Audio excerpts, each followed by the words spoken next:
Hi, my name is Dr. Arnold. Welcome to Lancashire Smiles, and today I'm going to be talking about the UDA trap.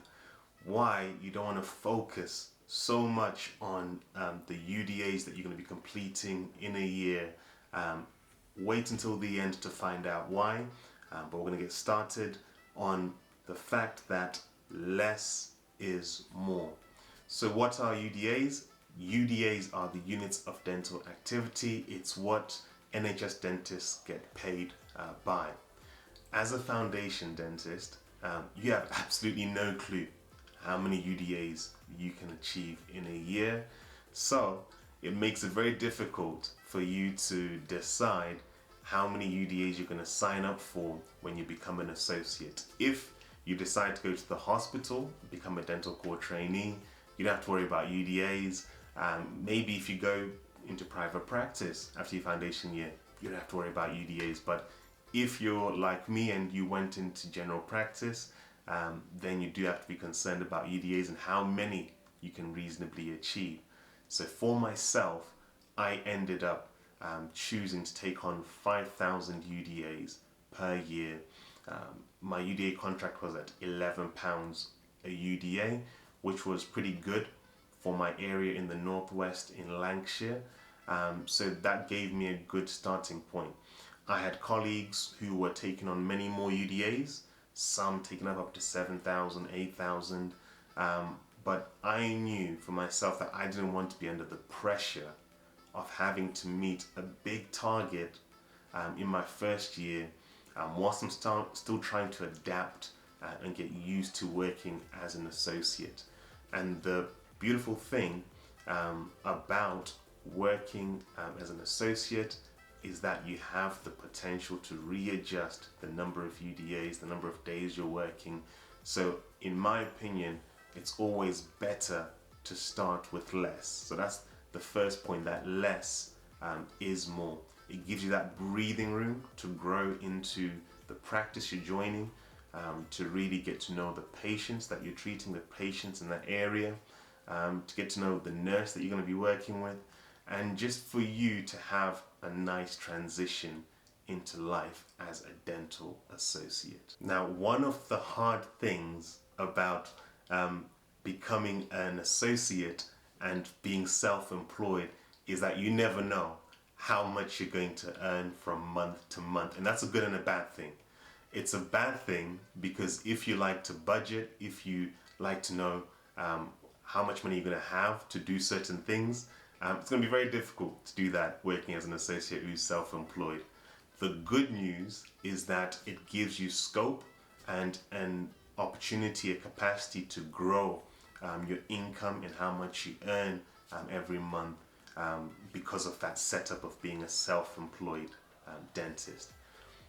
One thing that I thought would happen as I went through my first year as an associate was that I would become, faster, I'd become more efficient, and I'd be looking to take on a bigger contract with more UDAs. That's how I first started thinking.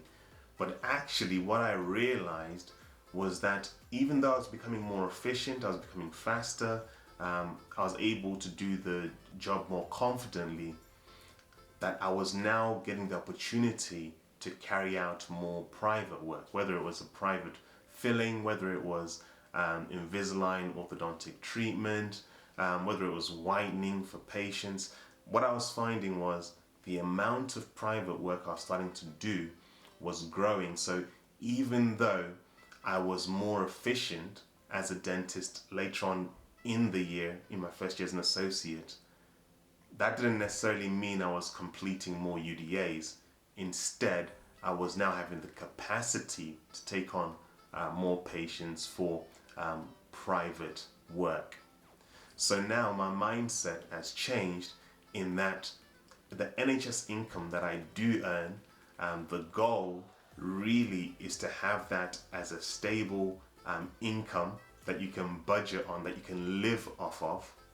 And the private income, which is very unpredictable at best, I look at that as a bonus.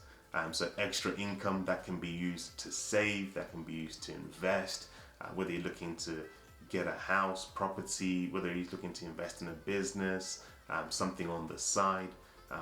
That allows you now to have that flexibility. And for me, what that helps me with is getting to the point where I'm now, where I'm functioning as a limited company as well. So that's something for another video, but essentially my private income is being earned as a limited company, and the monthly income I earn during doing UDAs as an NHS dentist is what I have to live off and budget from.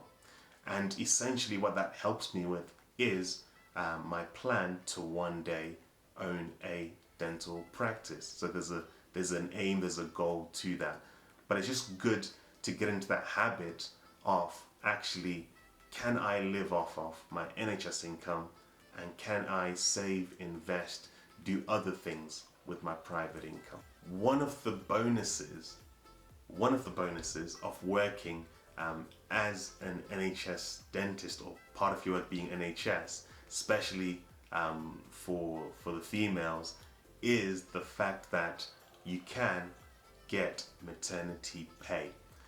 So if you're an NHS dentist and you've got time off for maternity, you can still be getting paid under the NHS. Whereas if you're fully private, that option wouldn't be there, and you'd have to make you'd have to have other ways, other means of being able to have some sort of finances to draw from whilst you're not working as a private dentist. So there's a bonus there for the ladies who are looking to have children one day. So you've picked the number of UDAs that you feel you're going to be comfortable handling for a year. You're going through that year, or you've gone through that year, and year end has come. It's the end of March.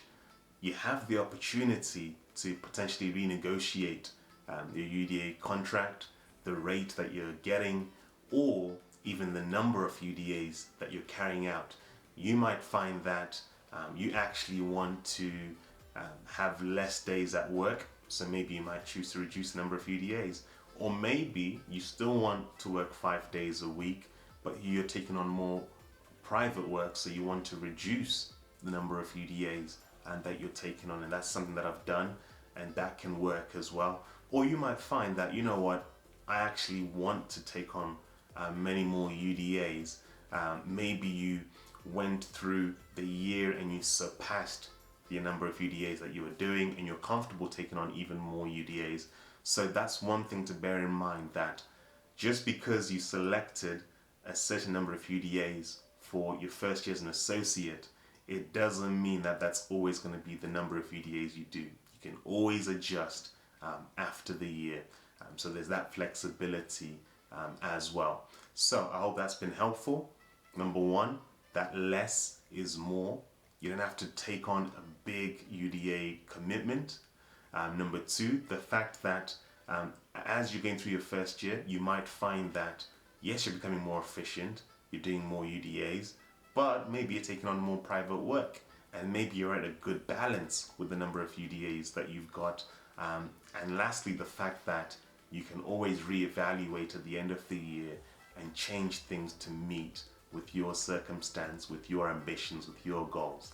So I hope that's been helpful. As always, like, subscribe, and make sure to join me on Instagram at Lancashire Smiles if you want to see what I'm up to. Or if you're an aspiring dentist, Dental Mentor UK on Instagram as well. I'll catch you guys at the next one.